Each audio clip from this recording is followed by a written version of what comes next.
हाँ जी बच्चों, क्या हाल है आप लोगों के? बढ़िया, मज़े में, आनंद में हो? बहुत बढ़िया, ऐसे ही मज़े में रहो, आनंद में रहो, खूब मेहनत करो, खूब आगे बढ़ो। ठीक है, वेरी गुड। आगे हम आज क्या बात करेंगे? हम कर रहे थे चैप्टर नंबर अपना 3, मैट्रिक्स चल रही थी हमारी, मैट्रिसेस। हमारा लगभग चैप्टर कंप्लीट होने वाला है ये पूरा, और हम पहुंच गए मिसलेनियस पर। मिसलेनियस के आज हम करेंगे examples.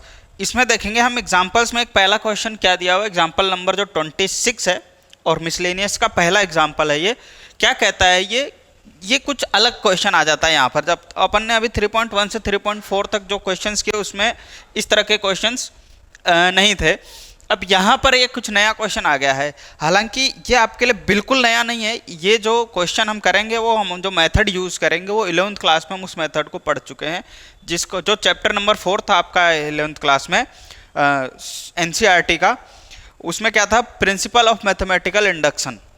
Principal of mathematical induction जो हमने प्रोसेस यूज़ की थी प्रूफ करने की, हम वही मेथड यहाँ पर भी यूज़ करेंगे। कैसे करेंगे आओ बात करते हैं। क्या दिया है, सबसे पहले हम क्वेश्चन की बात करते हैं। If A is equal to cos theta sine theta minus sine theta cos theta, को एक मैट्रिक्स दी हुई है हमारे पास।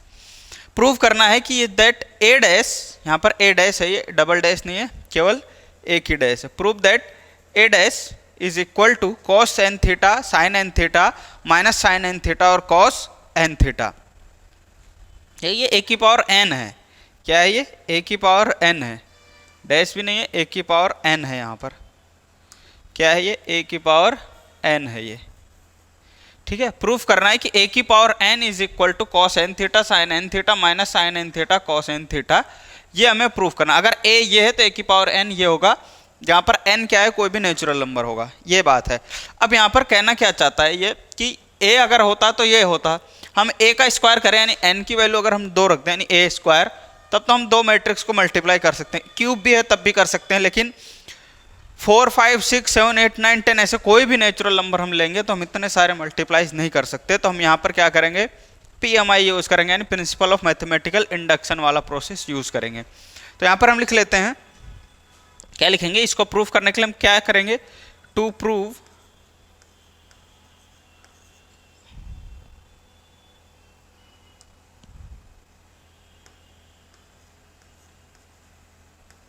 वी यूज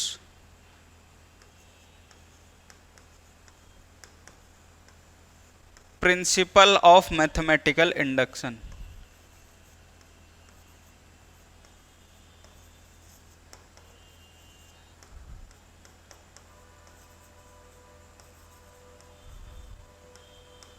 क्या करेंगे? प्रिंसिपल ऑफ मैथमेटिकल इंडक्शन, जिसको शॉर्ट में आप क्या बोलते थे? PMI बोल देते थे, इसका हम यूज़ करेंगे। उसमें क्या था? हम 3 स्टेप में करते थे। एक बार करते थे हम n इज इक्वल टू 1 रखते थे, फिर n is equal to k रखते थे, फिर हम उस n is equal to k का जो हमें एक इक्वेशन मिलती थी उसको यूज़ करके हम प्रूफ करते थे k+1 के लिए। ठीक है, तो हम यहाँ पर सबसे पहले लिखते हैं for n is equal to 1, for n is equal to 1, यानी n इज इक्वल टू 1 के लिए क्या ये ट्रू है, हमें ये प्रूफ करना है। जो भी हमारे पास दिया होता है हम इसको क्या मानते हैं? Pn मान लेते हैं। क्या मान लेते हैं? Pn सच दैट, इस तरह से हम मानते थे Pn है। Pn क्या दिया हुआ है हमारे पास? a की power n is equal to दिया हुआ है cos n theta sine n theta minus sine n theta और है cos n थीटा। ये है हमारे पास। ठीक है, ये हमारे पास दिया हुआ है। हम n इज इक्वल टू 1 के लिए प्रूफ करेंगे। For n is equal to 1, तो n इज इक्वल टू 1 रखोगे तो यहाँ पर क्या मिल जाएगा? P1 is equal to a की पावर 1, क्या हो जाएगा?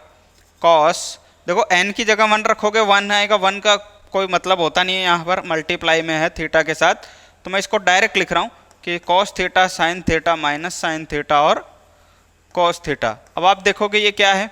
a ही तो है ये, यानी हम यहाँ से कह सकते हैं कि LHS is equal to RHS। यानी जब हमने 1 के लिए ये वाला प्रूफ किया कि a इज इक्वल टू क्या आ गया? ये आ गया, तो हम कह सकते हैं which is true for n is equal to 1, above equation is true.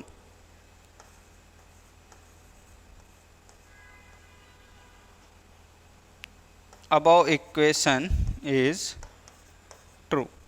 ठीक है, हमने n इज इक्वल टू 1 के लिए तो प्रूफ कर दिया कि हाँ ये जो n इज इक्वल टू 1 के लिए जो दिया हुआ है ये सही है, क्योंकि a की जो वैल्यू है वो हमें दे रखी है, यानी कि n इज इक्वल टू 1 के लिए ये इक्वेशन सही है।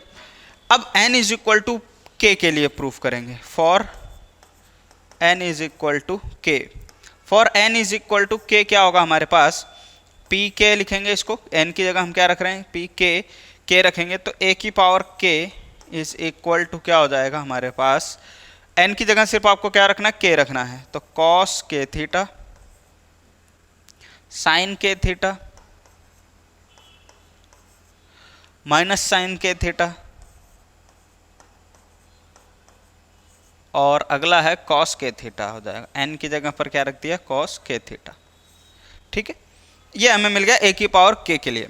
ठीक है, तो ये हमें एक इक्वेशन मिल गई। अब हम किसके लिए प्रूफ करेंगे, k is equal to n is equal to k plus 1 के लिए क्या लिखेंगे यहाँ पर, for n is equal to k plus 1, यानी हमें प्रूफ यही करना है। तो मैं इसको अच्छी तरह से समझ में आए तो उसके लिए मैं लिख देता हूँ टू प्रूफ क्या करना है कि ये जो k प्लस 1 के लिए हम लिखेंगे P K plus 1 such that a की power k plus 1 is equal to क्या आएगा, ये आएगा cos, n की जगह क्या रखेंगे k plus 1 theta sine k plus 1 theta minus sign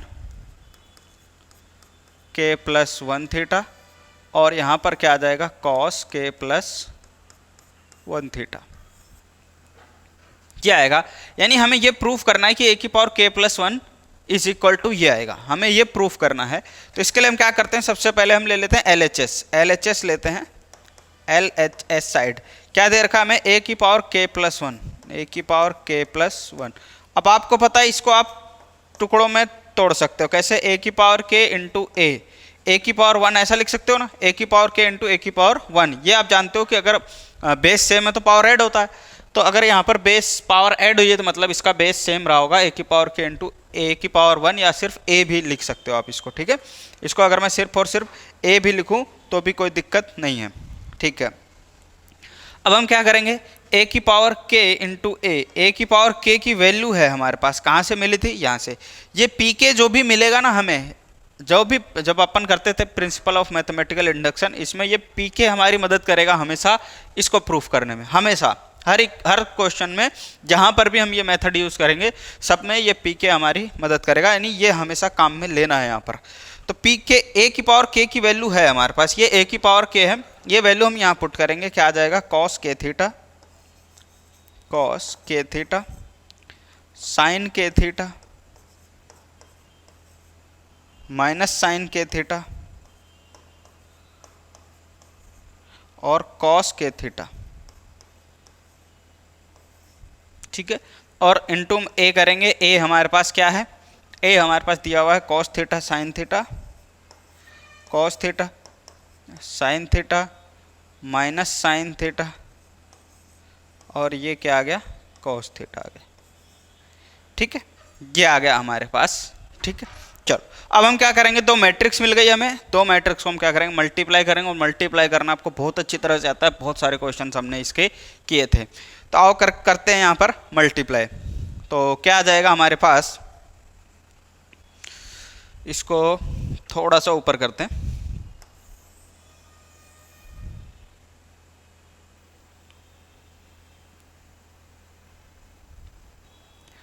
ठीक है, ये आ गया। अब हम इसको मल्टीप्लाई करेंगे तो क्या आएगा, देखो थोड़ा बड़े इक्वेशन आएगी। देखो इस रो को करेंगे इस मल्टीप्लाई, इस कॉलम से, ये first row first column, first row first column, तो cos k theta into cos theta क्या लिखेंगे, cos k theta into cos theta plus sine K theta और माइनस साइन थीटा, तो माइनस का साइन यहाँ पे लिख देता हूँ मैं, minus sine K theta sine theta, sine K theta और साइन थीटा। ऐसे यहाँ पर ये फर्स्ट रो सेकंड कॉलम से मल्टीप्लाई होगा, तो cos K theta sine theta, तो यहाँ पे लिख देता हूँ cos K theta sine theta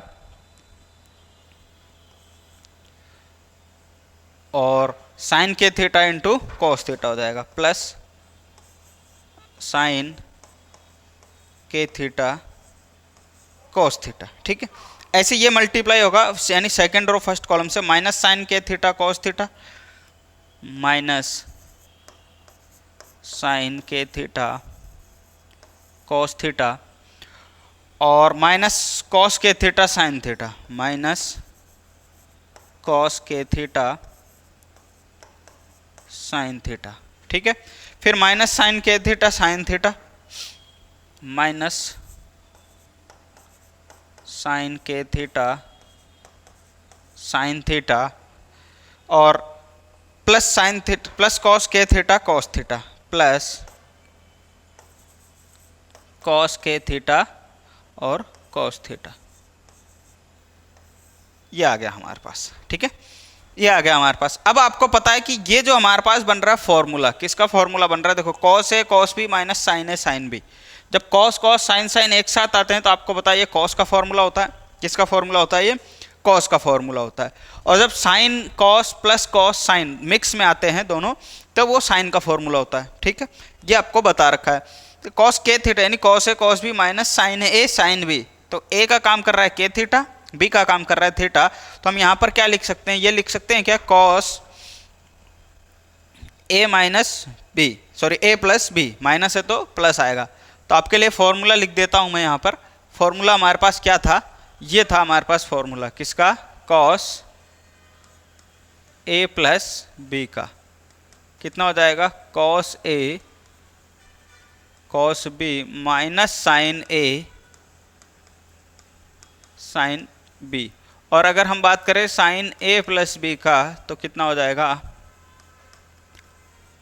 sign A cos B plus cos A sine B. ये फॉर्मूले हमने पढ़ रखे हैं पहले से, कहाँ पर? 11th क्लास में, ठीक। ये फॉर्मूले हमने पढ़े हैं और 11th क्लास का पिछले एक्सरसाइज में भी हमने करे हैं ये क्वेश्चंस, जहाँ पर ये फॉर्मूले काम आए थे। अब देखो यहाँ से,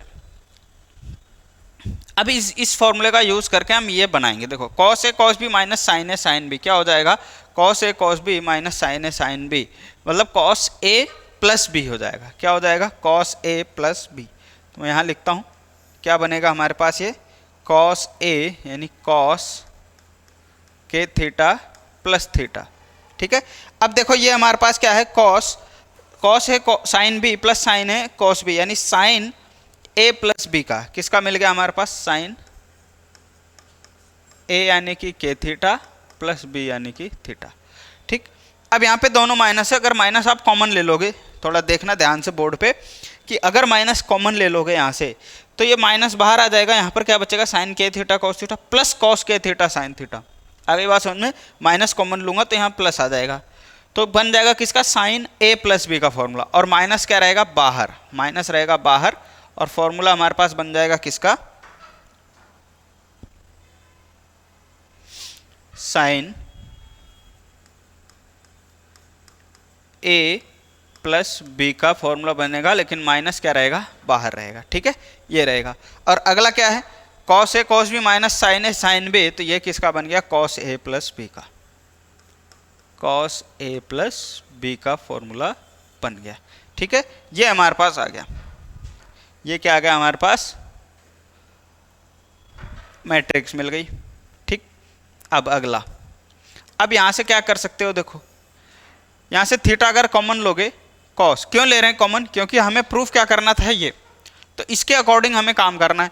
तो हमें के प्लस वन अंदर दिख रहा है, थीटा बाहर, तो हम यहाँ से अगर थीटा कॉमन ले लें तो क्या बचेगा? के plus one into theta sine के प्लस वन इंटू थीटा, और माइनस में साइन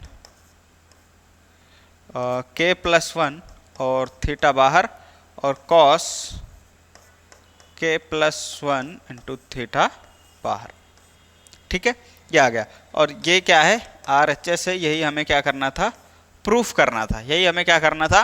प्रूफ करना था कि a की पावर k प्लस वन किसके बराबर होगा? इसके बराबर होगा, ठीक है। तो यानी कि आप, इसका मतलब ये हो गया कि पावर आप कुछ भी रखते जाओ, ये सही हो जाएगा, मतलब कि ये ट्रू होगा हमेशा। n की वैल्यू 2 3 4 5 किसी भी नेचुरल नंबर के लिए ये ट्रू होगा। अब इसमें थोड़ा सा आपको एक चीज़ बताता हूँ। क्या बताता हूँ? हमने ये किया तो सही, इसका मतलब क्या हुआ, हमने 1 के लिए रखा, प्रूफ हो गया। n इज इक्वल टू के मान लो कोई 2 होता, क्या होता 2, हमने 1 के लिए तो प्रूफ कर दिया, फिर हमने कहा 2 के लिए प्रूफ करो। के की जगह अगर मान लो 2 ले लेते हैं तो भी ये कोई इक्वेशन आती, हम हमारे पास कोई इक्वेशन आती इस फॉर्म में। इस वाले का जब हमने 2 रखा तो इसका यूज करके k+1 यानी 2+1 3 के लिए प्रूफ किया हमने। आई बात समझ में, ध्यान से देखना। हम इसका मतलब क्या होता है, मैथमेटिकल इंडक्शन का मतलब क्या होता है कि जैसा आप जानते हो ना इंडक्शन में कि ये एक फिजिक्स का टर्म है, जैसे हम वहाँ पे यूज़ करते हैं कि किसी की वजह से, है ना, कोई एक इफेक्ट की वजह से दूसरा इफेक्ट होना।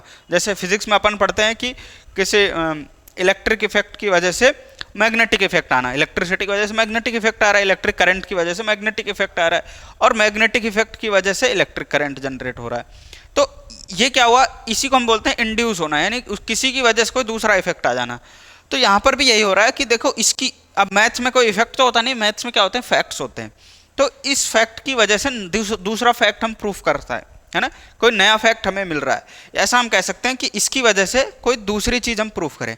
तो एक के लिए तो कर दिया, अब के हमने यूज किया, तो के यूज करने के बाद इससे जस्ट अगली वाली टर्म भी हम प्रूफ कर रहे हैं कि 2 के लिए तो सही है, तो क्या 3 के लिए भी सही होगा, तो हमने कहा 3 के लिए भी सही, जो हमने प्रूफ किया k+1 यानी 2+1 3 हो गया।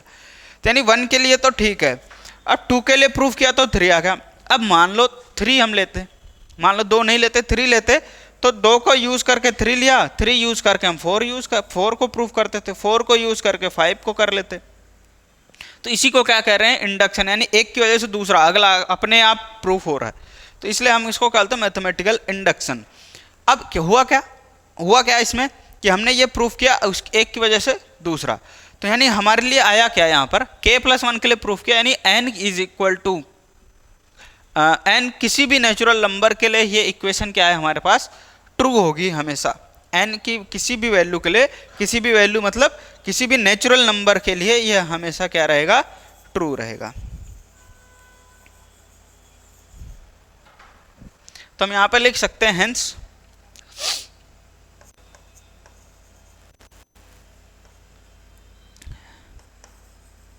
hence for n is equal to k+1 p k+1 is true for n belongs to natural number. किसी भी नेचुरल नंबर के लिए ये इक्वेशन हमेशा क्या रहेगी, सही रहेगी। ठीक है, आप n की वैल्यू 10 लोगे, cos 10 theta sin 10 theta minus sin 10 theta और cos 10 थीटा आ जाएगा, और कुछ भी नहीं होगा इसके अंदर। ठीक है, तो ये हमने प्रूफ कर दिया, तो आप इसको क्या करें, फटाफट नोट कर। अब बात करते हैं नेक्स्ट क्वेश्चन, जो हमारा नेक्स्ट एग्जांपल है मिसलेनियस का नेक्स्ट एग्जांपल नंबर 27।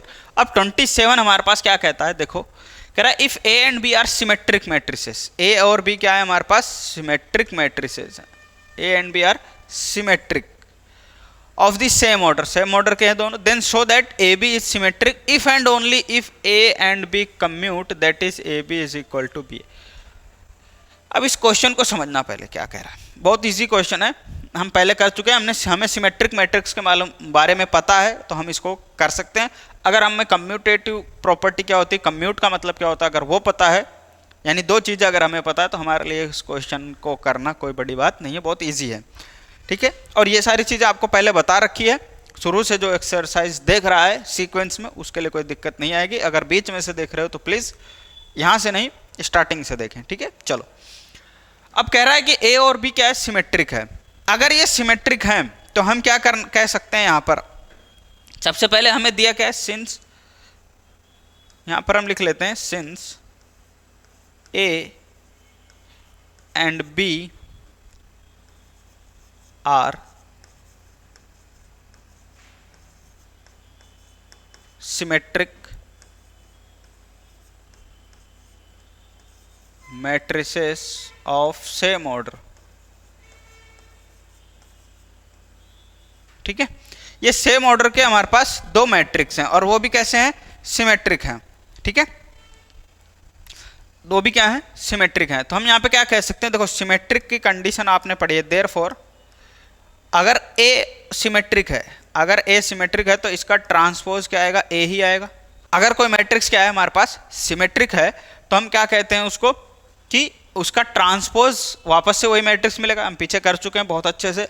यानी कि ए की पावर टी मतलब ए की पावर टी नहीं बोलेंगे, सॉरी, क्या ए का ट्रांसपोज, क्या है ए का ट्रांसपोज, जिसको आप ए डैश भी बोलते हो, ठीक है, ए डैश या फिर ए ट्रांसपोज ऐसे पढ़ते हैं हम इसको। तो A transpose is equal to A, and B भी कह रहा है सिमेट्रिक है, तो बी का ट्रांसपोज भी क्या आ जाएगा हमारे पास, बी आएगा। इसको दे देते हैं इक्वेशन 1।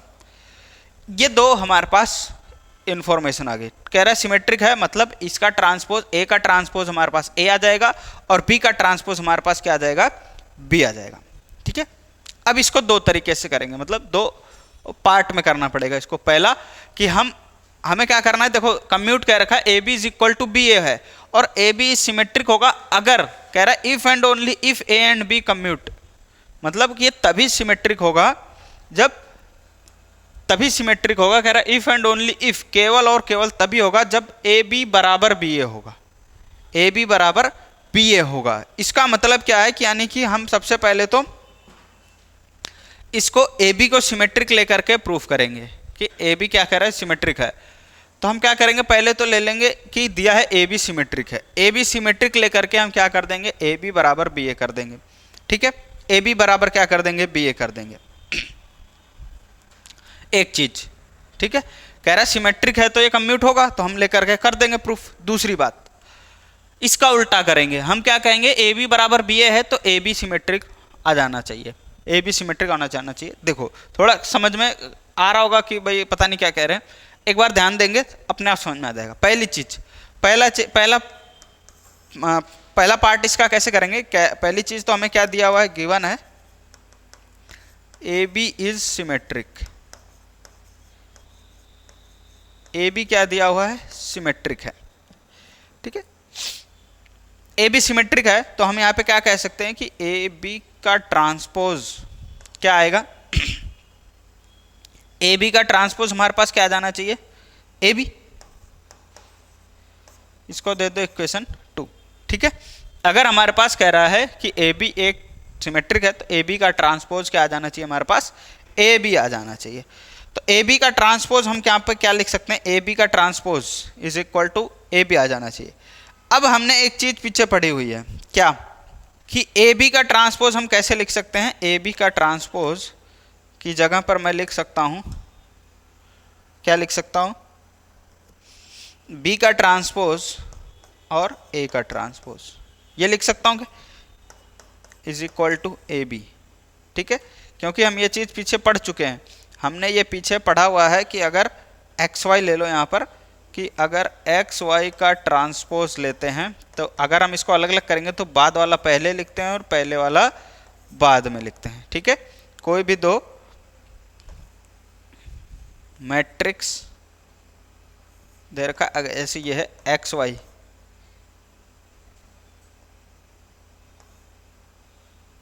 ठीक है।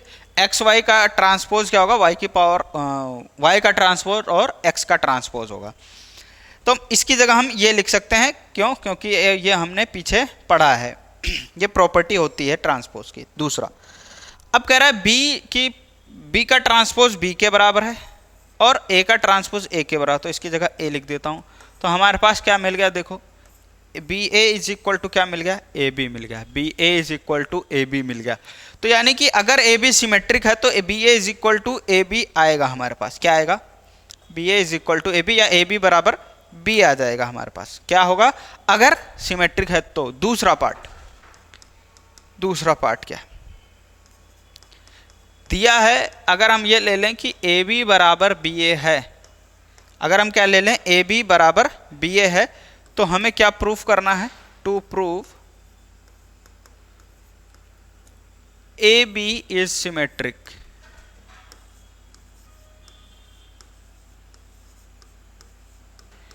ए बी क्या होगा, सिमेट्रिक होगा, हमें ये प्रूफ करना है, ठीक। तो कैसे करेंगे, देखो ए बी बराबर बी ए दिया हुआ है ना, तो हम लेट कर लेते हैं, लेट, अगर ए टू प्रूव करना है ए बी सिमेट्रिक है तो ए बी का ट्रांसपोज हमारे पास कितना आ जाएगा, ये आएगा, ए बी का ट्रांसपोज, बी का ट्रांसपोज और ए का ट्रांसपोज आ जाएगा। अब आपको पता है कि बी का ट्रांसपोज कितना है, बी, और ए का ट्रांसपोज कितना है, ए कहाँ से, बाय इक्वेशन 1। ये हमने कैसे लिखा, फ्रॉम इक्वेशन 1 से,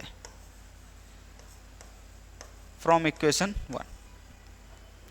क्या आ गया हमारे पास, ए बी का ट्रांसपोज क्या आ गया, बी ए आ गया। अब ए बी का ट्रांसपोज क्या है, अब बी ए बराबर ए बी है, ये दिया हमें कि ए बी बराबर बी ए, तो बी ए की जगह मैं क्या लिख सकता हूँ, ए बी लिख सकता हूँ, बी ए की जगह क्या लिख सकता हूँ, ए बी। तो यही हमें प्रूफ करना था। देखो ए बी का ट्रांसपोज क्या आ गया, ए बी, मतलब किसी का ट्रांसपोज वापस वही आ जाए तो हम क्या बोलते हैं उसको, सिमेट्रिक बोलते हैं। तो हमने यहाँ से प्रूफ कर दिया कि therefore A B is symmetric. ठीक है, तो हमें ए बी तभी सिमेट्रिक होगा जब ए बी क्या होगा, कम्यूटेटिव होगा। तो हमने दो तरीके से करा, अगर ए बी को सिमेट्रिक लिया तो ए बी को कम्यूटेटिव बता दिया। पहले हमने कहा कम्यूटेटिव है, अगर ए बी बराबर बी ए है तो ए बी सिमेट्रिक होना चाहिए, तो हमने वो भी प्रूफ कर दिया। यानी दोनों तरीके से हमने इसको क्या किया, प्रूफ कर दिया, और ये कंप्लीट आंसर इसका है। ठीक है, तो फटाफट क्या करेंगे, इसको नोट करेंगे। अब बात करते हैं नेक्स्ट एग्जाम्पल, एग्जाम्पल नंबर 28 की, और हमारा ये लास्ट एग्जाम्पल है मिसलेनियस का।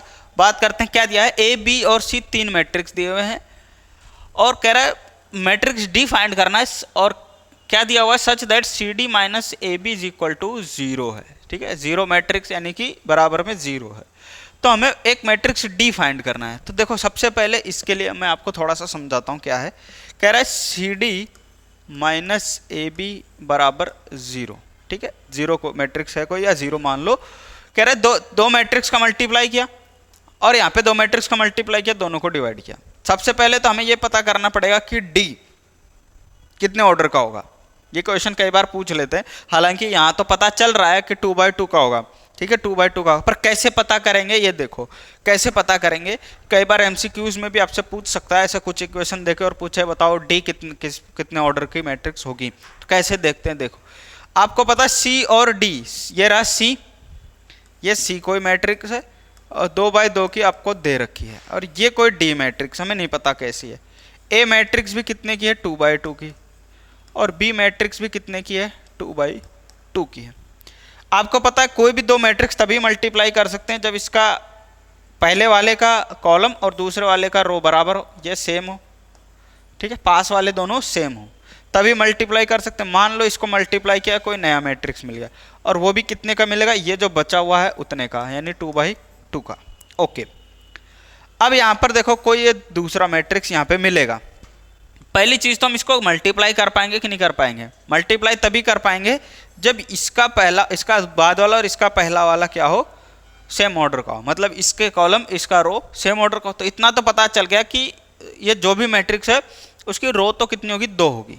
ठीक है, 2 रो होगी। अब कॉलम तो यहाँ 3 भी हो सकता है, 4 भी हो सकता है, 2 भी हो सकता है, कुछ भी हो सकता है, लेकिन लेकिन लेकिन कितना होगा, केवल और केवल 2 ही होगा। क्यों होगा, ये हमें कहाँ से पता चला, यहाँ से, क्योंकि जब हम मल्टीप्लाई करेंगे इसको तो हमें 2/2 की मैट्रिक्स चाहिए ही चाहिए होगी, क्योंकि यहाँ पर ये जो मैट्रिक्स मिलेगी वो इसमें से माइनस हो रही है, वो उसमें से इसको माइनस कर रहे हैं, जो कि 2/2 की कंफर्म है।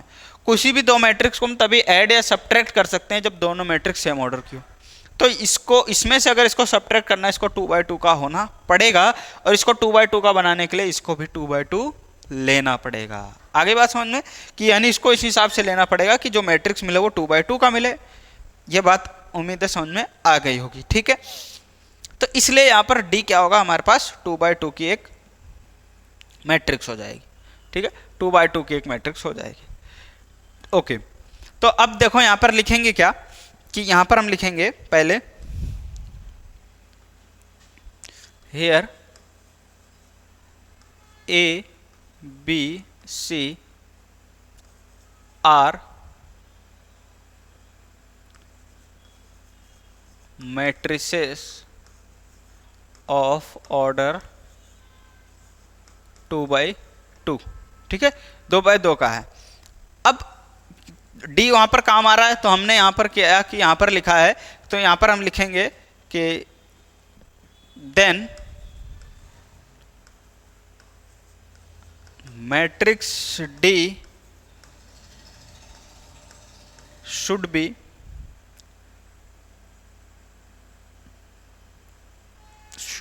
of the order of 2/2। तो डी को भी 2/2 का होना पड़ेगा।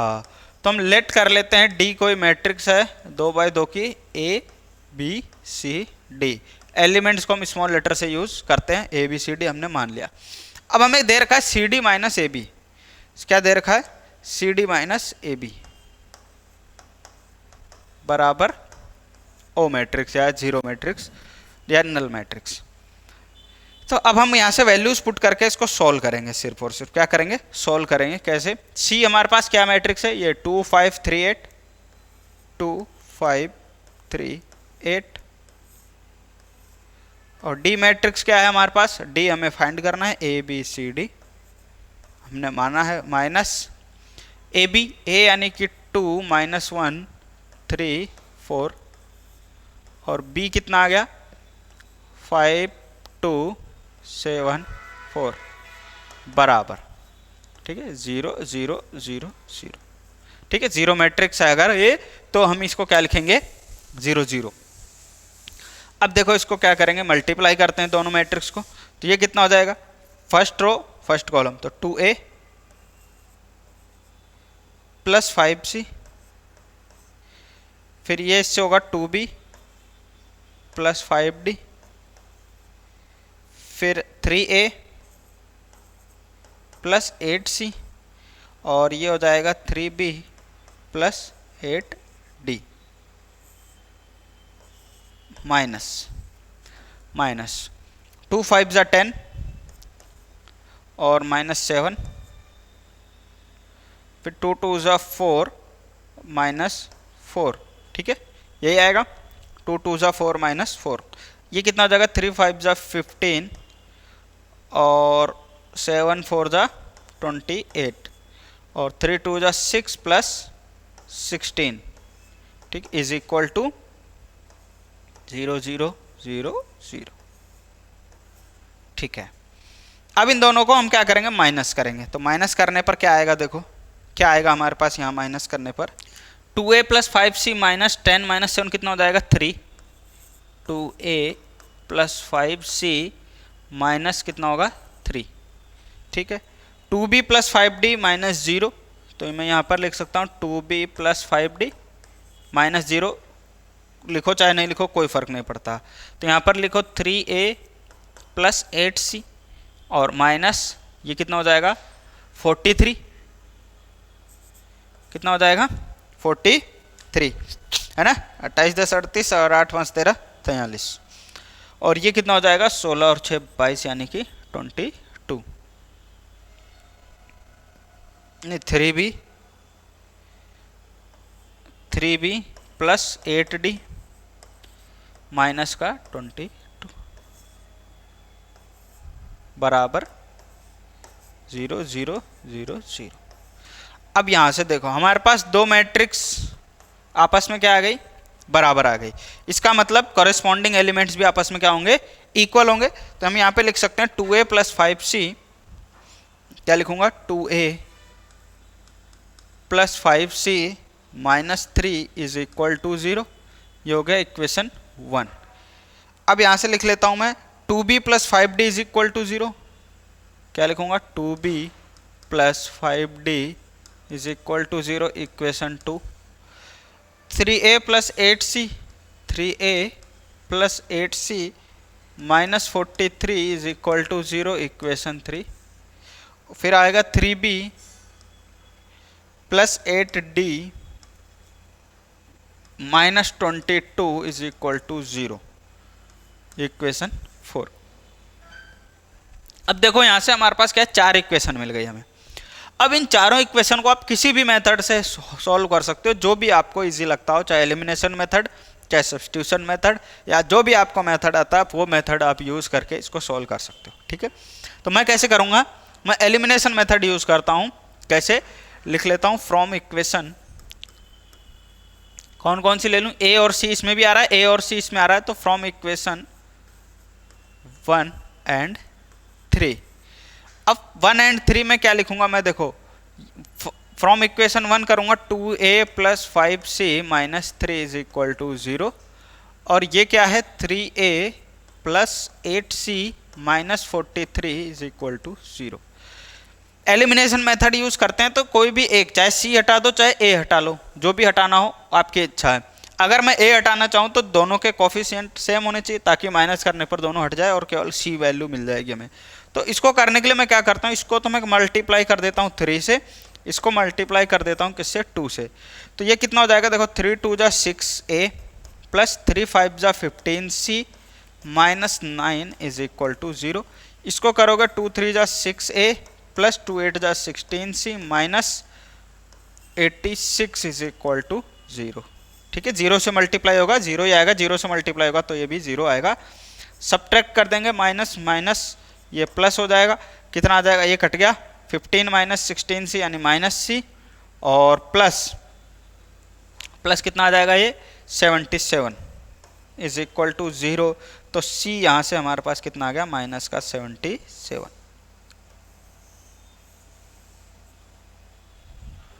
सही क्या, c कितना आएगा हमारे पास, माइनस का नहीं प्लस का, ये 77 इधर जाएगा वो भी माइनस हो जाएगा और माइनस माइनस कट जाएंगे और यहाँ पे क्या बचेगा, प्लस बचेगा। ठीक है, तो c कितना आ जाएगा हमारे पास, प्लस का 77। अब ये c की वैल्यू आप इक्वेशन 1 और 3 किसी में भी रख दो, आपको a की वैल्यू मिल जाएगी। हम क्या करते हैं, c की वैल्यू किस में रख देते हैं, a में। तो फ्रॉम इक्वेशन 1 में रखेंगे तो 2a plus 5c minus 3 is equal to 0। तो 2a प्लस कितना हो जाएगा, ये 27, 5 7 जा 35, कैरी 3 जाएगा, 5 से 35, 36 37 और 38 माइनस 3 बराबर 0। तो 2a कितना हो जाएगा, प्लस का 382 is equal to 0। Then a is equal to minus 382 upon 2 कितना हो जाएगा, 2 1 जा 2, 2 9 जा ये माइनस का 191, माइनस का 191 आ गई a की वैल्यू। ठीक है, ये हमारे पास क्या आ गई, वैल्यूज आ गई किसकी, a और c की। अब हमें किसकी निकालनी है, b और d की। तो b की वैल्यू कैसे निकालेंगे, सेम यही मेथड हम यूज करेंगे, कौन से 2 और 4 के लिए, इक्वेशन 2 एंड 4 के लिए। तो देखो इसको कैसे करेंगे, अब हम करेंगे फ्रॉम इक्वेशन 2 एंड 4। अब इक्वेशन 2 क्या कह रहा है हमारे पास, 2b plus 5d is equal to 0 और फोर्थ इक्वेशन है 3b plus 8d minus 22 is equal to 0। अब ये है हमारे पास, ये क्या है, 3b है। ठीक है, अब वापस से एलिमिनेशन मेथड, b को अगर मैं हटाना चाहूँ तो सेम वही प्रोसेस, इसको 3 से मल्टीप्लाई कर दो, इसको 2 से, तो कितना आ जाएगा, देखो 3 2 जा 6b plus 15d is equal to 0 और 2 3 जा 6b plus 16d minus 44 is equal to 0। तो ये माइनस माइनस प्लस, ठीक है, ये कट गया, ये कितना बच गया, माइनस का d। ठीक है, 15d माइनस 16d कितना आ जाएगा हमारे पास, माइनस का d, और ये कितना आ जाएगा, माइनस का 44 इज इक्वल टू माइनस का 44 होगा। तो d इज इक्वल टू कितना आ जाएगा, 44। अब d की वैल्यू आप किस में पुट कर दो, किसी में भी, 3 में चाहे 4 में, किस में पुट करें d की वैल्यू, 2 या फिर 4 में, 2 और 4 किसी में भी आप d की वैल्यू रख लो 2 में। तो फ्रॉम इक्वेशन 2 क्या कहता है, 2b प्लस 5d की वैल्यू कितनी आ गई, 44 इज इक्वल टू 0। तो 2b plus 220 is equal to 0, then b is equal to minus का 220 अपॉन में 2, b इज इक्वल टू कितना हो गया, माइनस 110। b की वैल्यू कितनी आ गई हमारे पास, माइनस का 110 आ गया। ठीक है, तो ये था, ये हमारे पास आ गई a की वैल्यू, b की वैल्यू, c की वैल्यू और d की value, a b c d चारों वैल्यूज आ गई। तो हमारे पास मैट्रिक्स क्या बनी, d मैट्रिक्स क्या हो गई, मैट्रिक्स डी कितनी हो जाएगी हमारे पास, ए की वैल्यू आई -191, बी की वैल्यू आई -110, सी की वैल्यू है 77 और डी की वैल्यू क्या आई थी 44। ये हमारे पास मैट्रिक्स आ गई। यानी इस मैट्रिक्स को यहाँ रखोगे तो आंसर हमेशा 0 आएगा। ये डी मैट्रिक्स रख करके सॉल्व करोगे तो आंसर 0 मिलेगा, कहने का मतलब ये है। ठीक है, तो ये मैट्रिक्स हमने निकाल ली। ओके, तो उम्मीद है बात आपको समझ में आ गई होगी। तो ये थे हमारे पास एग्जाम्पल्स मिसलेनियस के, जो कि बहुत ही बढ़िया एग्जाम्पल्स थे। ये तीनों ही एग्जाम्पल्स बहुत ही इंपॉर्टेंट हैं, बहुत अच्छे क्वेश्चन है, एग्जाम्स में पूछे जा सकते हैं। तो आज के लिए इतना ही करते हैं, इसकी आप प्रैक्टिस करेंगे, मिसलेनियस के क्वेश्चंस आप सॉल्व करने की कोशिश करेंगे। जो आ जाएंगे बहुत अच्छी बात है, वेल एंड गुड, और अगर नहीं आते तो हम यहाँ पर प्रैक्टिस करेंगे, आप भी सीखेंगे और कर लेंगे तो मैच करेंगे कहाँ मिस्टेक्स हो रही है। और अगर नहीं आ रहा है, नहीं समझ में आ रहा है, तो उसको ध्यान से एक बार फिर से देखेंगे। ठीक है, चलिए तो आज के लिए इतना ही, मिलते हैं नेक्स्ट लेक्चर में, तब तक के लिए राधे राधे।